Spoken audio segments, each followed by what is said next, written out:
प्रोजेक्टमा जोडिएको छु, 2-3 जना सिरियस मान्छे खोज्दैछु, तपाईलाई सेयर गर्न मन लाग्यो। जो आफन्त छिमेकीहरू छ, तपाईँ उहाँलाई चाहिँ तपाईँ यो तरिकाले गर्न सक्नुहुन्छ।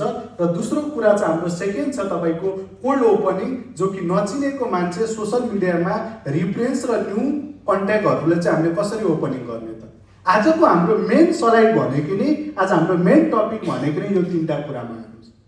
सबैभन्दा पहिला सोसल मिडियामा हामीले कसरी कुरा गर्ने, सोसल मिडियामा चाहिँ तपाईँ कसरी ओपनिङ गर्नुहुन्छ, कसरी मान्छेलाई कुरा सुन्नको लागि तयारी पार्नुहुन्छ र सामनेवाला व्यक्तिलाई ओपनिङ गर्दाखेरि हामीले तयार पार्ने मेसेज के हो र कसरी गर्न सक्छु।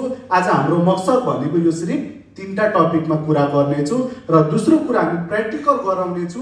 एक जना व्यक्तिलाई स्टेजमा ल्याएर हामी प्र्याक्टिकल गराउनेछु, किनभने आजको हाम्रो सेसन सिर्फ ट्रेडिङ होइन, सिर्फ म 1 घन्टा 2 घन्टा स्टेजमा बोलौँ र थ्याङ्क यू भनेर म स्टेजबाट जानेवाला छैन, किनभने हरेक व्यक्तिलाई ओपनिङ र प्रोबिङको बारेमा आज हामी सिकाउनेछौँ।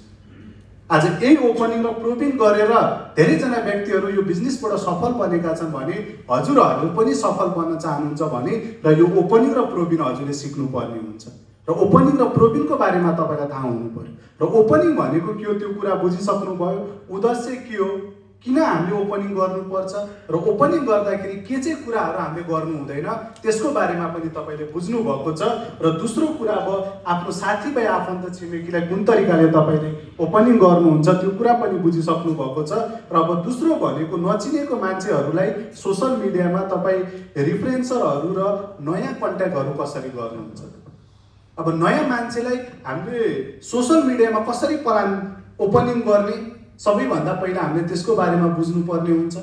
र कोही सोसल मिडियामा तपाईँ मान्छेलाई ओपनिङ गर्न चाहनुहुन्छ भने सबैभन्दा पहिला हाई नमस्ते जुन तरिकाले पनि तपाईँले कुरा गर्नुहुन्छ, राइट, सिधा तरिकाले जुन व्यक्तिलाई तपाईँ ओपनिङ गर्नुहुन्छ, सर नमस्ते या हाई जो पनि तपाईँ भन्नुहुन्छ, नमस्ते मेरो नाम चाहिँ प्रकाश जिजाकोटी हो, म एउटा ग्लोबल प्रोजेक्टमा काम गरिरहेको छु, मलाई कुनै इमान्दार र मेहनती 2-4 जना व्यक्तिको जरुरत छ, जो व्यक्तिले मलाई यो सिस्टममा सपोर्ट गर्नुहुन्छ भने म हजुरलाई धेरै बेनिफिट दिलाउन सक्छु।